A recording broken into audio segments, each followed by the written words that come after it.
Happy Friday. I'm here today with my partner, Dr. Jones. Hello, everyone.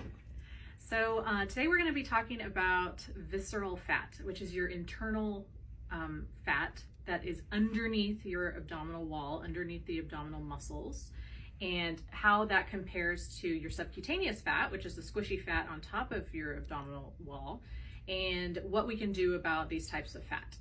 So I have a photo here to demonstrate. So the visceral fat is all around your internal organs, and it's underneath your abdominal wall, underneath the muscles. So this, we cannot go in and suck out this fat. That's way too dangerous, and that's not even a procedure. That we cannot do that. That you can only lose via diet and exercise. Any thoughts on that, Dr. Jones? The common things that people mention to me are, how do I know if I have visceral fat? So first of all, everyone has visceral fat, but to different degrees. And also, visceral fat, the more you have, the more it pushes out on your belly, similar to how baby pushes out on your belly.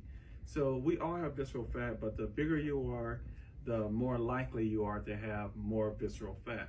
And it's not just about aesthetics, it's a health issue as well.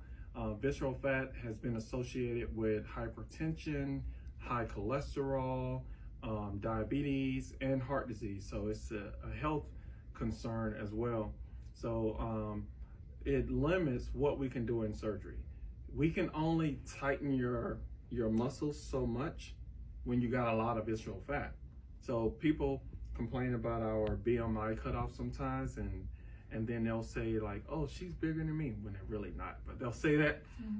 But visceral fat is dangerous overall. A lot of visceral fat, small amount is normal, but a lot is dangerous, and it won't give you a good cosmetic result. So we're not just trying to take your money, we're trying to protect you and make you better. So if you go to a plastic surgeon, you should come out better, you know, and it should be worth it for you, and we want it to be worth it.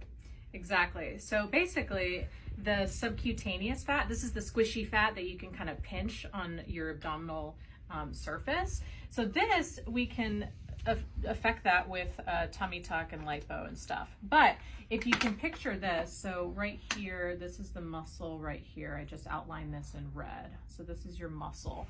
So if you picture us, even if we removed all of this subcutaneous fat here with liposuction, or say, you know, we're doing a tummy tuck and pulling this down and removing the extra skin, then you can see even in this photo that she's still going to have a little bit of a pot belly after surgery. I mean, just like Dr. Jones said, there's only so much we can do with tightening the muscles. We can't, there's a limited amount of space in here.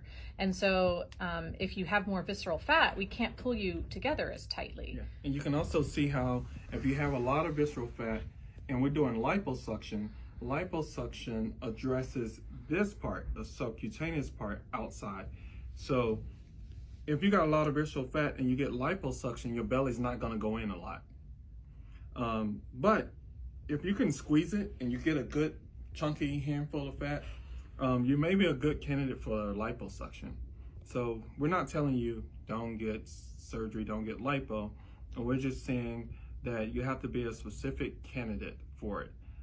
Just because your friend got lipo and got a good result and her belly went in a lot doesn't mean you will. It's not just about how you look externally, it's about how you're built and the distribution of your fat throughout your body.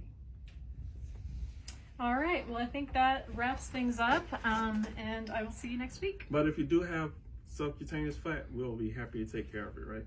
Yes. Yeah.